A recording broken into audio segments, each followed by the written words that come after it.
Let's go! Little red tractor, he's king of the fields. Getting his jobs done with Stan at the wheel. He's not the biggest, but he's a hero.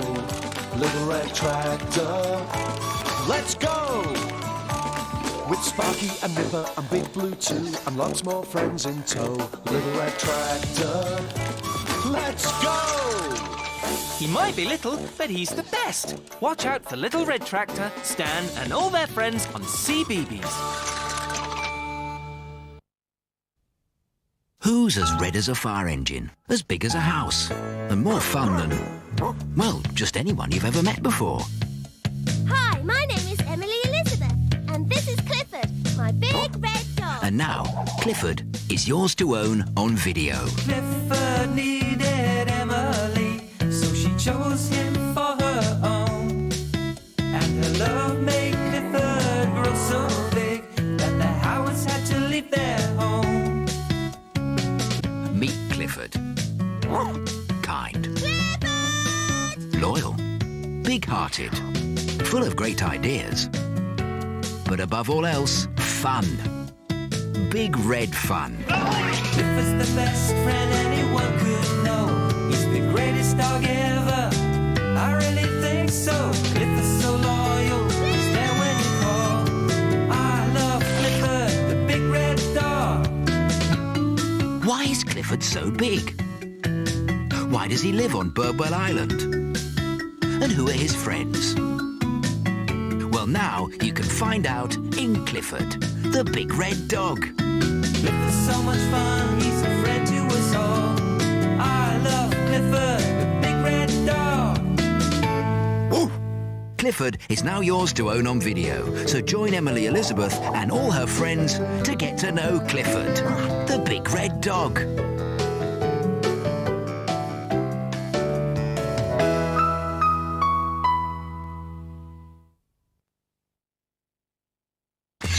If you like action, comedy, Drama, wit, charm and repartee, then you'll love my brand new video and DVD, Bezel Brush Unleashed.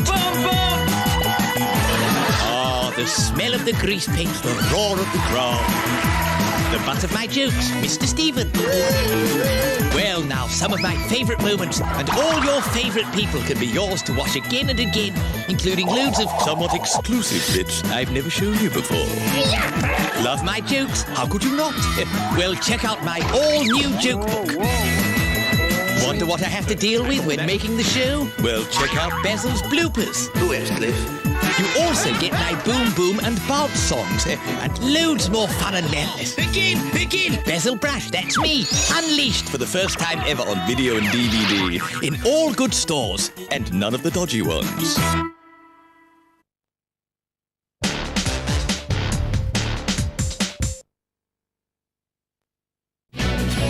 Introducing the brand new Transformers Armada.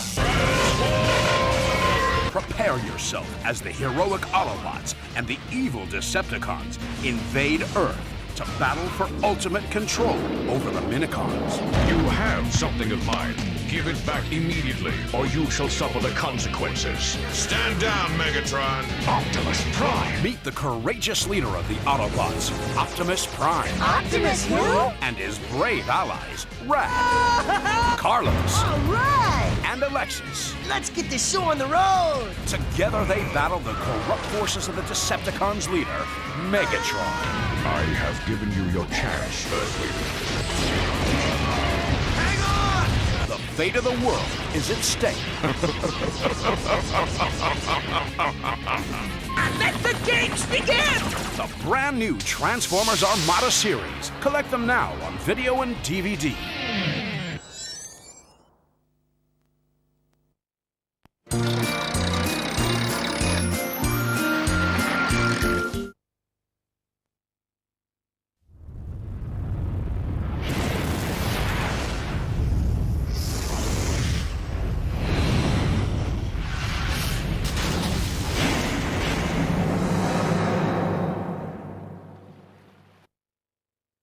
Postman Pat and the suit of armour.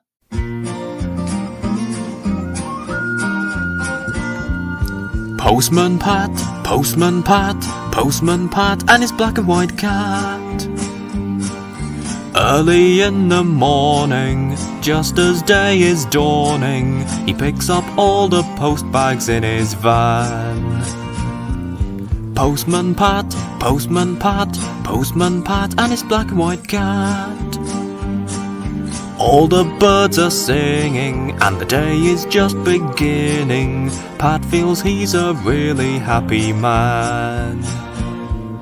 Everybody knows his bright red van. All his friends will smile as he waves to greet them. Maybe you can never be sure there'll be knock, ring, letters through your door. Postman Pat, Postman Pat, Postman Pat and his black and white cat. All the birds are singing and the day is just beginning. Pat feels he's a really happy man.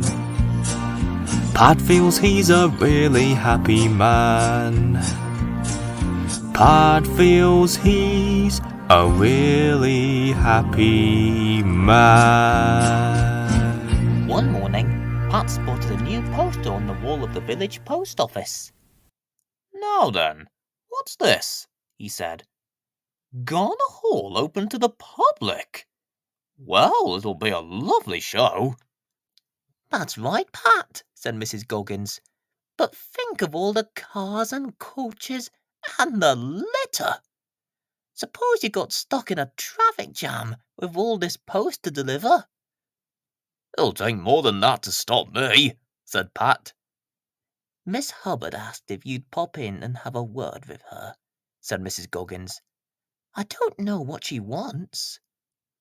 "I expect it's something to do with Garner Hall," said Pat.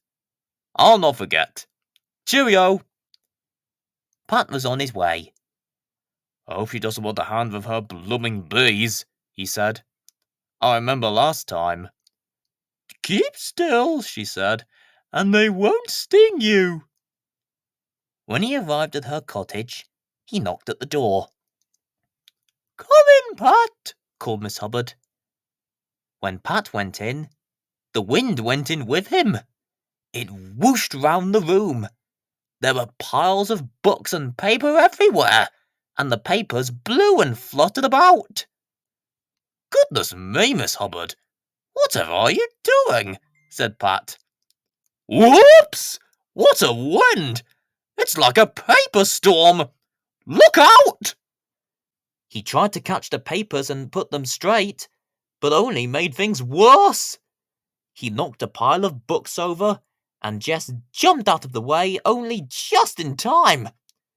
"For heaven's sake, man, shut that door!" said Miss Hubbard. "Whoops-a-daisy! Oh, sorry," said Pat. "I wouldn't like to sort this lot out." "Don't worry, Pat," said Miss Hubbard. "I'm just getting ready for the opening of Garner Hall. The Major's asked me to show people round, and I must find out all about the old times in Greendale." "Oh, yes, I saw the poster," said Pat. "Well, I don't know that all that much has happened in Greendale. No famous battles, no ghosts, nothing like that." "Ah, don't be so sure, Pat," said Miss Hubbard. "You never know what you'll find. Tell you what, there's one thing I would like to see. Folks say Granny Dryden has a very old diary that her grandad kept, and he was head butt butler at Garner Hall. Now, I don't suppose she would let me have it, but if you were to ask her, she might just lend it." "It's worth a try. I'll ask her when I call with the letters," said Pat. "I feel sure she'll let you have it," said Miss Hubbard. "Do please ask her. I'll take good care of it. I'm off to Garner Hall now to have a good look round." "I'll pop in when I've finished my letters," said Pat, "and let you know how I got on." "Good man. Bye for now. I'll see you at the hall." "Oh, I nearly forgot your post," Pat laughed. "Cheerio." Pat was on his way. His next stop was at Ted Glenn's. "Hello, Ted." Ted could not hear Pat. He was making such a noise with his power sander. Pat shouted as loud as he could. "Ted!" "Hey up, Pat!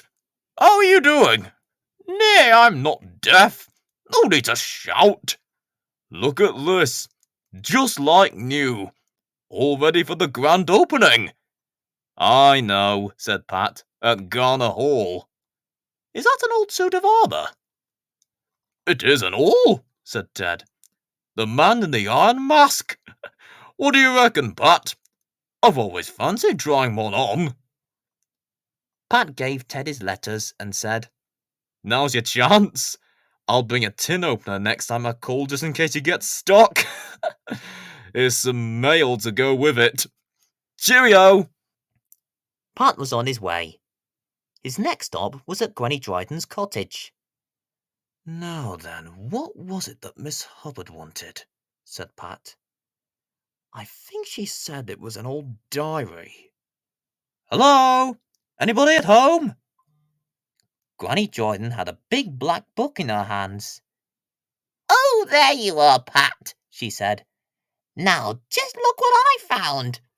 It takes me back seeing these old pages, all brown and faded. Wilford's very words, just as he wrote them at Garner Hall all that long time ago." "I never saw anything like it," said Pat. "What a show would make at Garner Hall.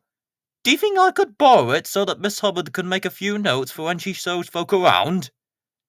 "Well, I can't make it out properly with me glasses," said Granny Dryden, "so you might as well have it." "I'll take good care of it," said Pat. "It'll be safe with me, and it'll be wonderful for people to see it in the place where it was written. Bye, Granny Dryden." It was time for Pat to be getting along to Garner Hall. Miss Hubbard will be waiting for him and the precious diary. He arrived at Garner Hall at last. Major Forbes was at the door looking out for him. "Come along, Pat," barked the Major. "I see you've got it. Miss Hubbard's waiting for you." "Pat! Good man!" shouted Miss Hubbard. "And the diary!" She began riffling through the pages at once. "Now, let me see. There must be something interesting here." They could hear a strange sound coming along the passage. It was like 100 tin cans going for a walk. In came Ted with the suit of armour. "Where do you want this, then?" said Ted. "Over there, Ted," said the Major. What a clattering and crashing Ted made with that armour! He seemed to think it was a new kind of jigsaw puzzle. "Just about my size, I reckon. Let's see," he said to himself.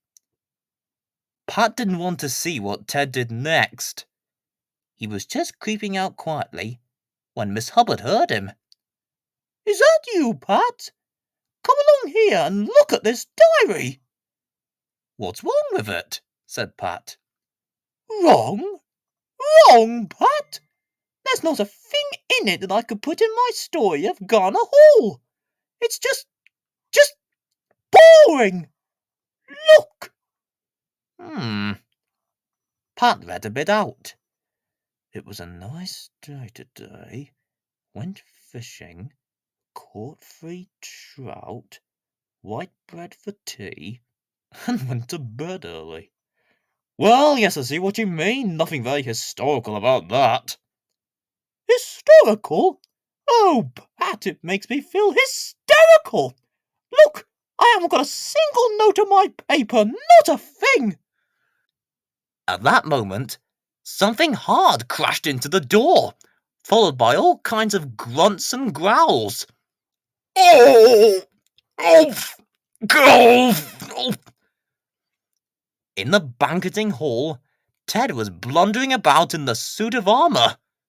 A muffled voice wailed from inside. Help! Get me out of here! I'm stuck! Get a tin opener! I can't see what... Ow! There was another huge crash as he walked into a table. In the library, Pat and Miss Hubbard heard heavy footsteps going along the passage and out of the front door. Did you hear that, Pat? Said Miss Hubbard. The ghost of Garner Hall is going out into the garden. Bless us all! Whatever... Whoever... said Pat. Yes, I think I know. Miss Hubbard dashed outside without waiting for Pat. He went to look for Major Forbes. Outside, the suit of armour was blundering about all over the garden like a mad robot. It went straight through a prize rose bush, and through a pond, and 2 flower beds, then crashed into a tree. Then it was off again, and soon disappeared behind the greenhouse. Pat and the Major came out just in time to miss seeing it. The Major was saying to Pat, "Did you say, Pat, did you say, my suit of armour? What? Hey, speak up, man!" Well, yes, Major, I did say, mumbled Pat. I think so. Out here, in the flower beds? Parading about? Shouted the Major. Yes, Major, I think so. But it should be in its special place in the hall where Ted put it. I know, Major, said Pat, but look at your flowers. All crushed and spoilt. Badgers, foxes, deer, shouted the Major. No stopping the blighters. That's what it is. You're dreaming, Pat. There's no suit of armour out here. Stop, man. Listen. There was a trampling sound far away. Sounds more like an elephant, mumbled Pat. A whole herd of them, if you ask me, Pat. I think it's gone back inside, said Pat. Come along, Major. This way! Follow me! Bellowed the Major. Back in the hall, the suit of armour was leaning against the wall, trying to unscrew its head. Pat and the Major ran back indoors. There was a thump, and a crunch, and rattling footsteps not far away. I'm sure I heard something in here, said Pat. But when they ran into the room the noise came from, it was empty. Where can it be now? Moaned the Major. Do you think we've got burglars, Pat? There was a strange noise in the next room. A thump, a crash, and then a sliding, scraping sound. They ran in to see. Was it a ghost? Pat whispered. Look! There was a dark opening in the wall. The old panelling had slid back to show a secret passage. Pat went to see what it was. Slowly does it, said Pat, feeling his way. The Major could hear his voice coming out of the darkness. It's dark in here. Ouch! Has anybody got a torch? Oh! What's that? Help! Oh! There's an Iron Man! A horrid robot! I think it's... Is it you, Ted? Slowly, the suit of armour came out of the darkness. Its helmet was off now, and there was Ted's grubby face looking out. Hello, Major. Hello, everybody, said Ted. Sorry about the noise and, the mess. I must have panicked. Wish I never tried the blessed armour on. Just fancied it. Got stuck. Couldn't see where I was going. Pat had come out with a great bundle of musty old papers in his hands. Look what I found, he said. It might be just what Miss Hubbard needs. Is it treasure? Said the Major. Let me see, said Miss Hubbard. This looks like treasure of a kind, and a secret passage as well. Just think what a thrill that'll be for the visitors. They'll flock in when they hear about it. These papers look super. All the history of the house. Ghosts, escapes, and robberies. Battles, a visit from the Queen. Everything. All thanks to Ted, said Pat. And a suit of armour, said Ted. I would never have found the secret door if I hadn't crashed into that panelling.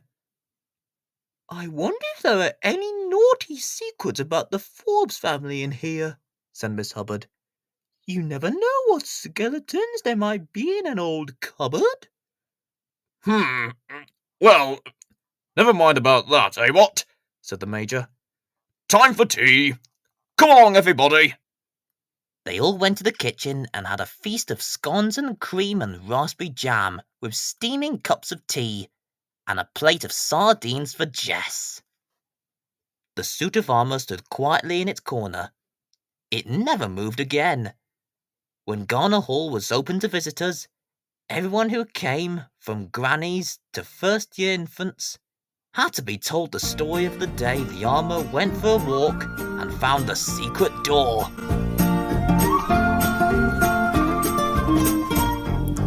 Postman Pat, Postman Pat, Postman Pat and his black and white cat. Early in the morning, just as day is dawning, he picks up all the post bags in his van. Postman Pat, Postman Pat, Postman Pat and his black and white cat. All the birds are singing and the day is just beginning. Pat feels he's a really happy man. Postman Pat in a muddle.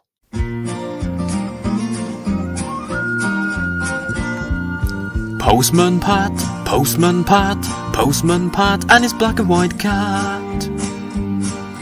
Early in the morning, just as day is dawning, he picks up all the post bags in his van. Postman Pat, Postman Pat, Postman Pat and his black and white cat. All the birds are singing and the day is just beginning. Pat feels he's a really happy man. Everybody knows his bright red van. All his friends will smile as he waves to greet them. Maybe you can never be sure there'll be knock, ring, letters through your door. Postman Pat, Postman Pat, Postman Pat and his black and white cat. All the birds are singing and the day is just beginning. Pat feels he's a really happy man. Pat feels he's a really happy man. Pat feels he's a really happy man. It was a warm morning in Greendale, and there were plenty of letters and parcels for Pat to deliver. He was just finishing the village post when he met Major Forbes. The Major was busy reading his paper, with his nose almost touching the page. Morning, Major, called Pat. Morning, Pat. I say, this print gets smaller and smaller. Can't think what these fellows are up to. Can't see the half of it. Well now, Major, said Pat. I couldn't read a thing without my glasses. It's ever so fuzzy and blurred without them. It might be that you need a pair. Oh, what a nuisance, said Major Forbes. I suppose I'll have to pop into Pencaster for an eye test. And you know me, Pat. Always losing things, breaking things. My Aunt Penny sat on her glasses once. Smashed them to bits. Very painful. You won't have to do that, Major, said Pat. Well, I'd best be on my way. Cheerio! What would I do without my glasses? Said Pat to Jess. At the post office, Mrs. Goggins was busy sorting the letters. My goodness, said Pat. What a hot day! He took his hat and his glasses off to wipe his face with a tissue. Ah, that's better. Then the doorbell jingled, and in came a big parcel with someone behind it. Hello, who's that? Said Pat. It was Ted Glenn. Cut all of that corner, Pat, said Ted. It's a bit... Oops! It's a right weight. Oh! Pat caught hold of the nearest corner. Just get it on there, gasped Ted. That's it! Push! They heaved it higher and dumped it on the counter. I hope it's nothing that breaks easily, said Pat. It went down with a bit of a thump. No, it'll be all right, said Ted. I'm just glad to get it here all in one piece. Oh, Ted, what a monster, said Mrs. Goggins. I can't be doing this on my counter all morning. Just look at my letters, all flattened. I rang Pencaster parcel office, said Ted, and they said they'd pick it up just as soon as possible. Never you fear. They'll be here before you've had your cup of tea.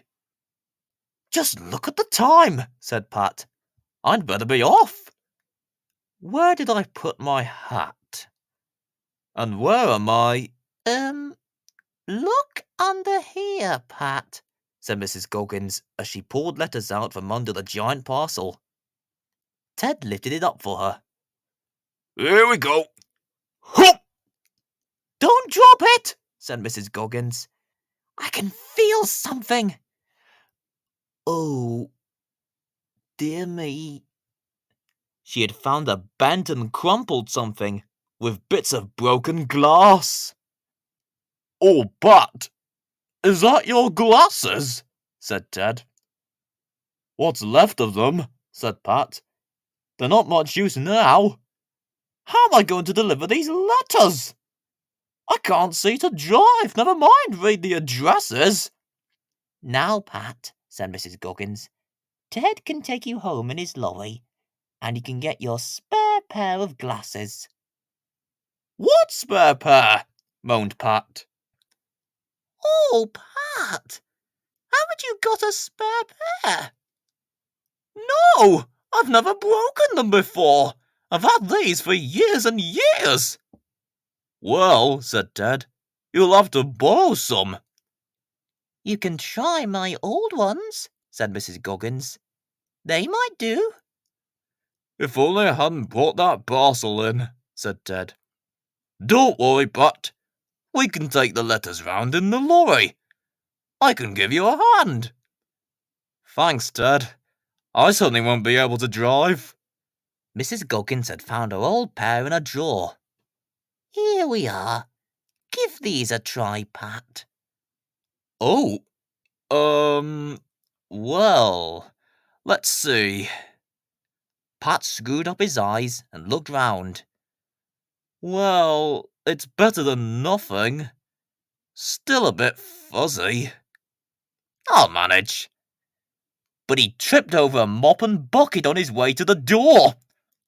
Oops! Oh! Dearie me, said Mrs. Goggins. What next? Don't worry, said Ted. I'll keep an eye on him. And he followed Pat carrying his letters. They met Dr. Gilbertson doing her shopping.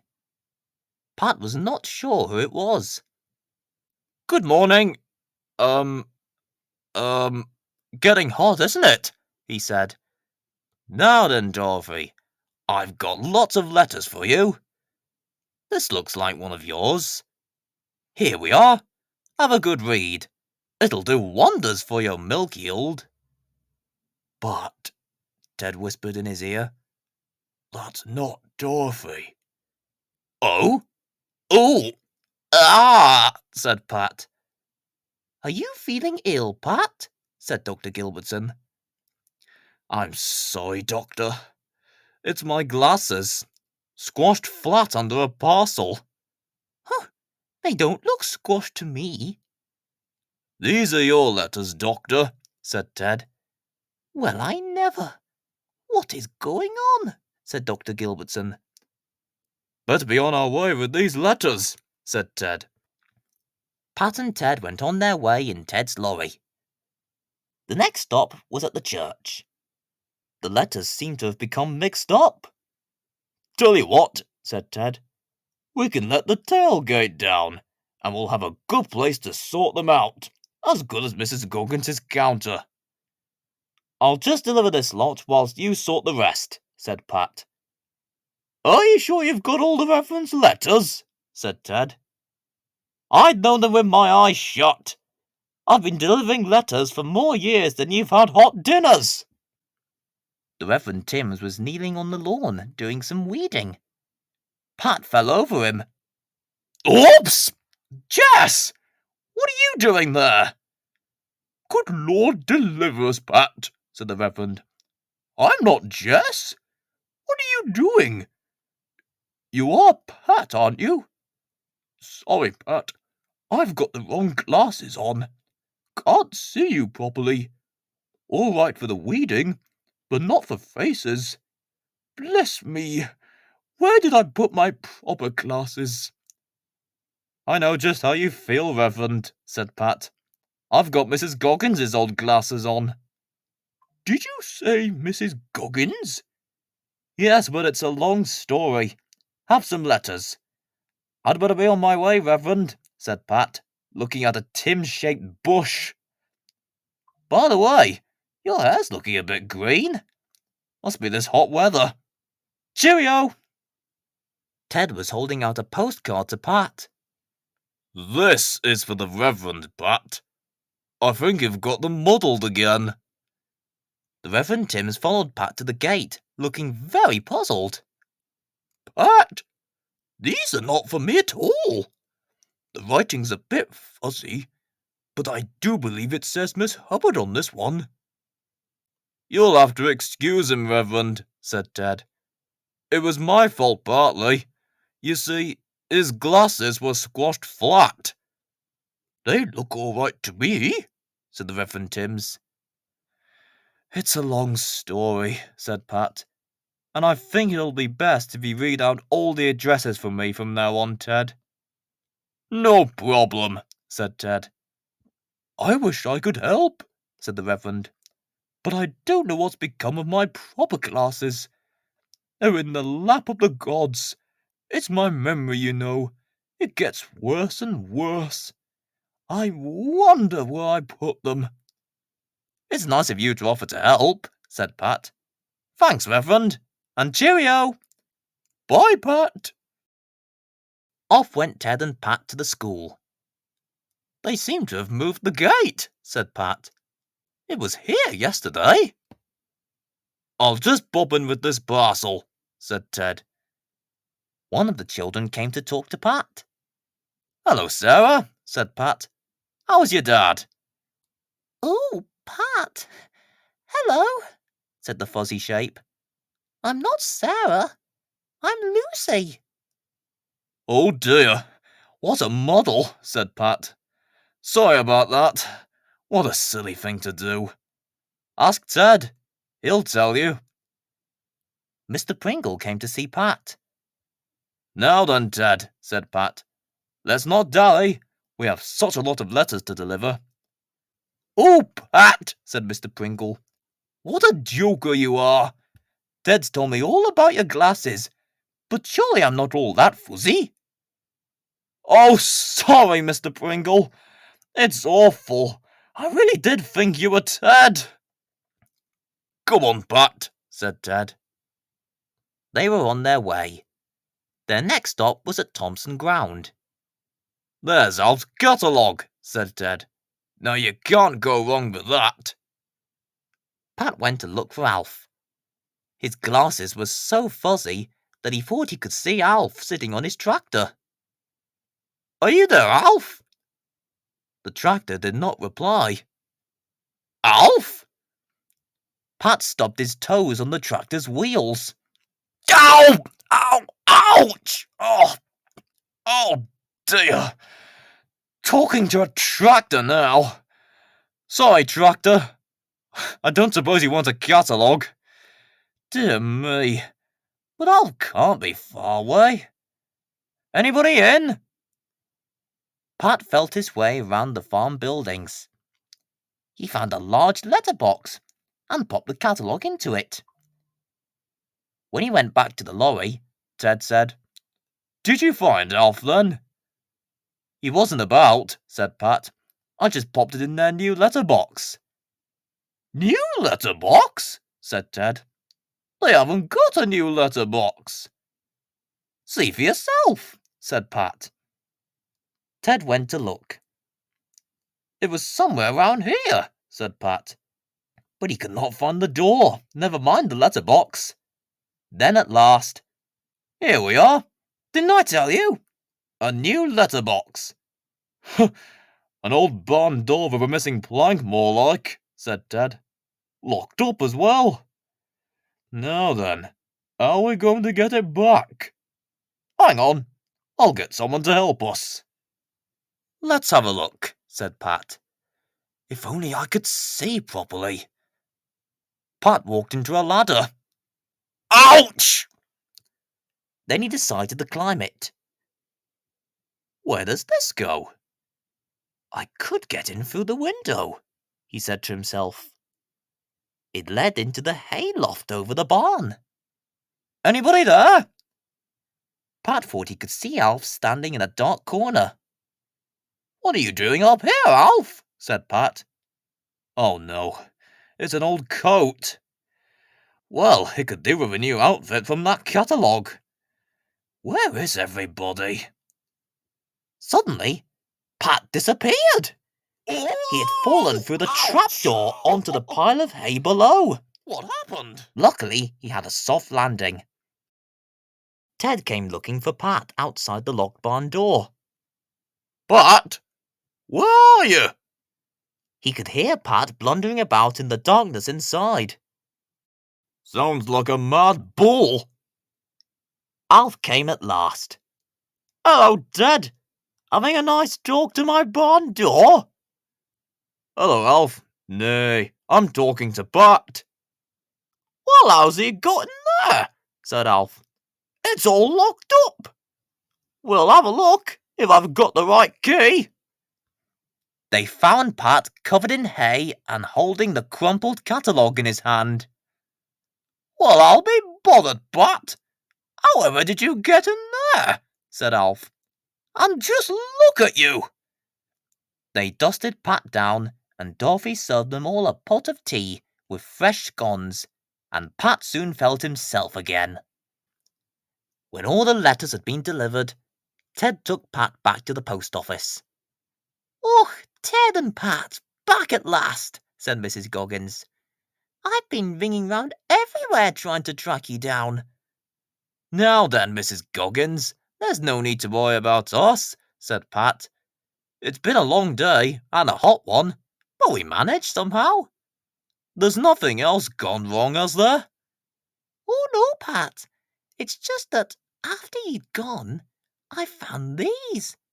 They look awfully like yours." She showed Pat a pair of glasses. They must have slipped down behind the stamp book. That huge parcel must have given them a push. "Let's try them," said Pat. "Magic! I can see again! Oh, that's lovely! They must be mine! Thank you, Mrs. Goggins! Thank you so much!" "Hang on," said Ted. "We saw them all smashed up." "No, we didn't," said Mrs. Goggins. There must have been another pair of glasses on the counter. Whose could they be? Said Pat. Well, said Mrs. Goggins, the Reverend came in before you this morning, and he must have left his glasses here. Miss Hubbard was talking to him 10 to the dozen. That would make anyone forget anything. He popped in again after you called on him. He didn't mind about his glasses being broken.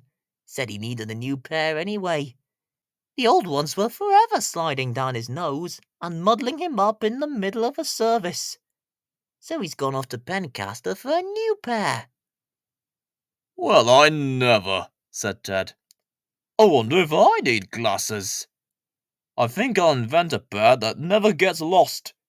Back to the workshop. What a long hot day it's been. The post would never have got through without you, said Pat. Thanks, Ted. Oh, and can I order a pair of your unlosable glasses? Cheerio! And another pair for the Reverend, said Mrs. Goggins. Bye, Pat. Bye, Ted. Postman Pat, Postman Pat, Postman Pat and his black and white cat. Early in the morning, just as day is dawning, he picks up all the post bags in his van. Postman Pat, Postman Pat, Postman Pat and his black and white cat. All the birds are singing and the day is just beginning. Pat feels he's a really happy man. Postman Pat and the Robot.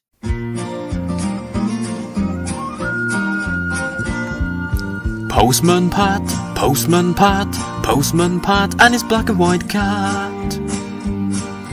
Early in the morning, just as day is dawning, he picks up all the post bags in his van.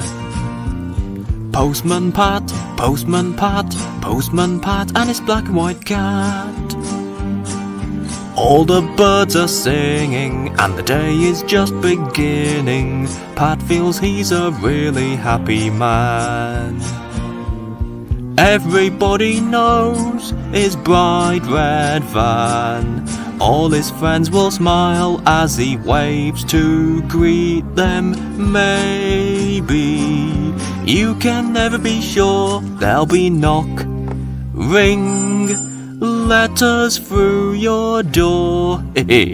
Postman Pat, Postman Pat, Postman Pat and his black and white cat.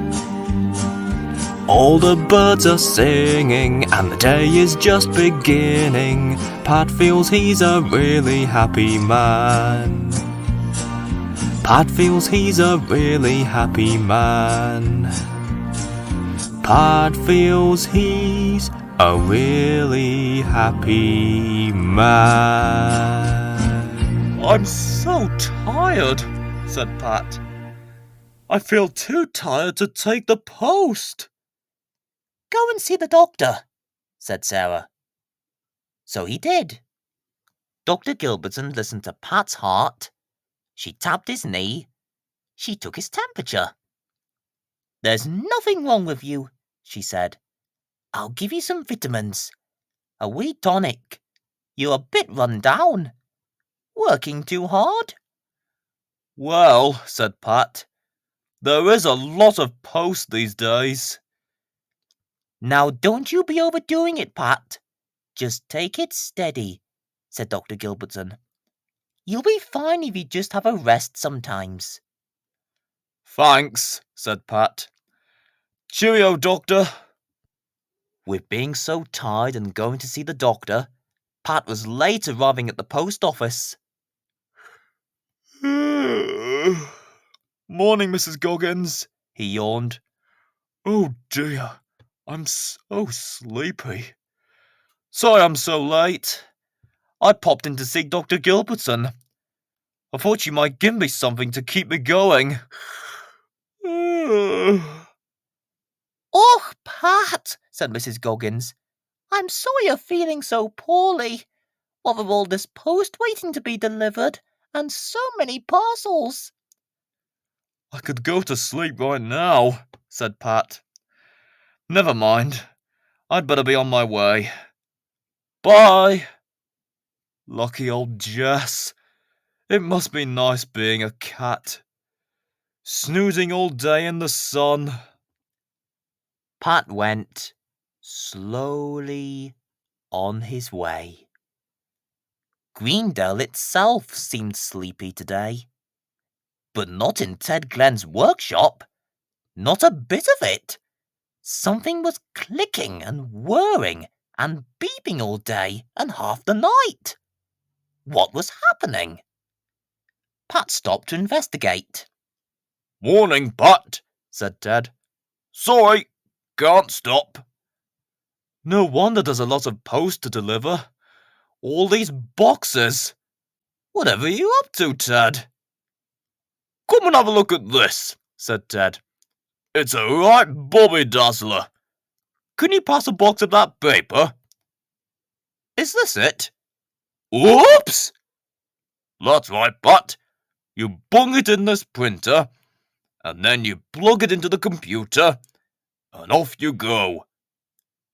Where? Anywhere you like, laughed Ted. This looks like Spaghetti Junction. What does it do? Said Pat. Nay, Pat, it's a drawing for a new invention. You can do it at a rate of knots on the computer.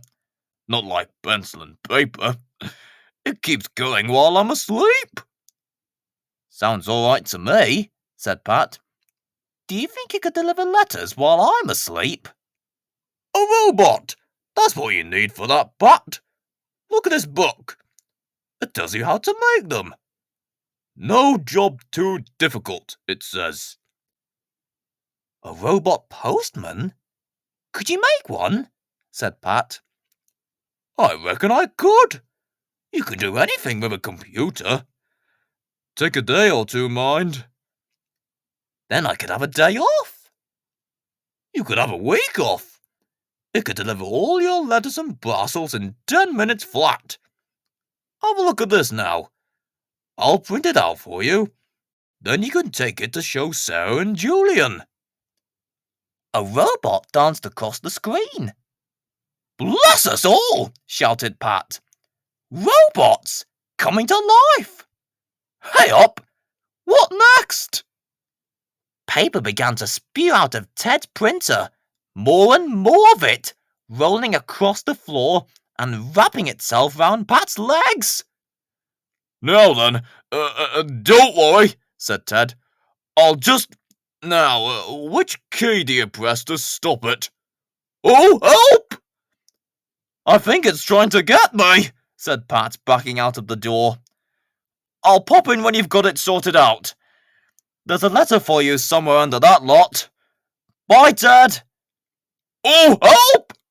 Pat! Yelled Ted. Come back! Help! A few days after that, Mrs. Goggins heard a sound in the post office. And when she went to see what it was, a strange thing glared over the counter at her. Oh, gracious me! What is it? Shoo! She screamed. She waved her broom at it. One step nearer and you get this in your sprockets. Off with you! Shoo! Ted bobbed up beside it, twiddling with its knobs. It's all right, Mrs. Goggins. Don't sweep us out. It's only the new robot postman. It'll give Pat a good rest. It's out for its test run. Just give it a load of post and it'll be gone in no time. It never gets tired. Well, I don't know about trusting the mail to such a contraption, said Mrs. Goggins. I'd rather have our Pat. There's no need to worry at all. It's all worked by a computer. Can't go wrong. All I have to do is program it properly, and off it goes. There you are. It can't wait to be on its way. Ta-ta, robot! The robot crashed into the wall. Oh, it needs a slight adjustment. Just what I supposed. I've heard about these computers, said Mrs. Goggins. It only wants fiddling, said Ted. Sorting out a bit here and there. Well, I'll sort the letters out, said Mrs. Goggins. That should help it. Ted threw a switch. There was a blue flash. Power on! Hey up! Look out! It's off! Whoa, Dobbin! The robot swiped all the letters off the counter before Mrs. Goggins could sort them, and off it went at top speed. There's no stopping it now, shouted Ted as he ran after it. I'll just keep an eye on it. Pat had finished the first lot of post and was coming back for more when he met Ted. Have you seen that robot, Pat? Ted gasped. It's gone off with the rest of the post. I thought I heard a funny noise, said Pat. Look! Follow the trail of letters. Don't worry, I'll soon put it right, said Ted. Soon they met the Reverend Timms. He looked very upset about something. Oh, Pat, Ted, a most dreadful thing. Well, it looked like a monster, a tin monster, and it rushed up to me and thrust all these letters into my hand, and not one of them is for me. We're just sorting things out, Reverend. Don't worry, said Ted. More shouts and yells came round the next corner, followed by Miss Hubbard and Peter Fogg at the run. Go away! The robot was chasing them with huge bundles of letters. They all hid behind dustbins and plant pots. And the robot stopped, wondering who to give the letters to. Ted crept up behind it. Now then, I'll just switch you off, and... But the robot whirled round and tried to stuff a letter into his mouth. Oh, it's not for me, you idiot! And you're supposed to put them in letterboxes! The robot didn't stop to listen. Off it went looking for more victims. Come back! Ted shouted. Oh dear, it's not programmed to come back. It's going too fast for us, said Pat. Why did we go after it in the post bus?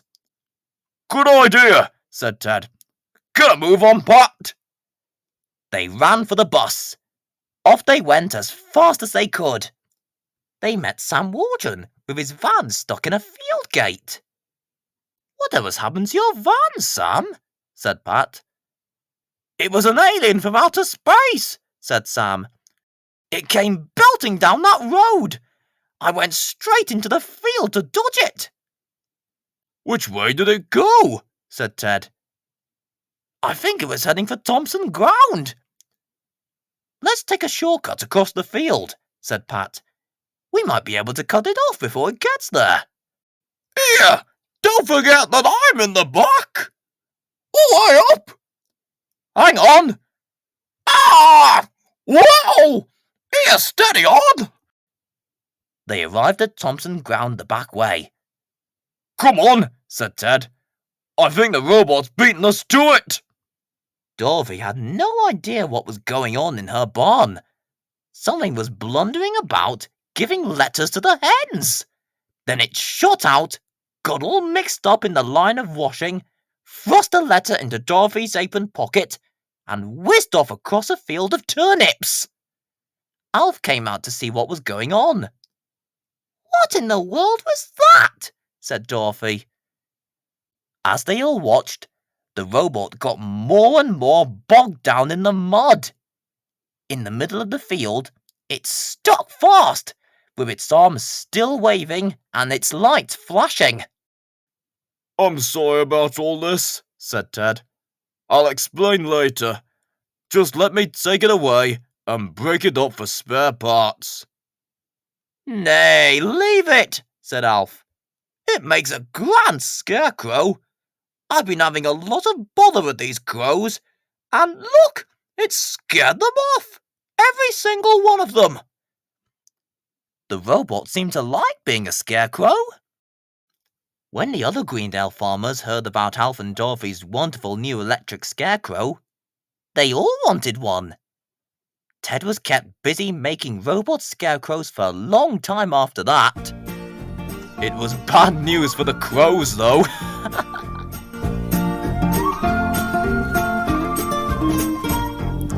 Postman Pat, Postman Pat, Postman Pat and his black and white cat.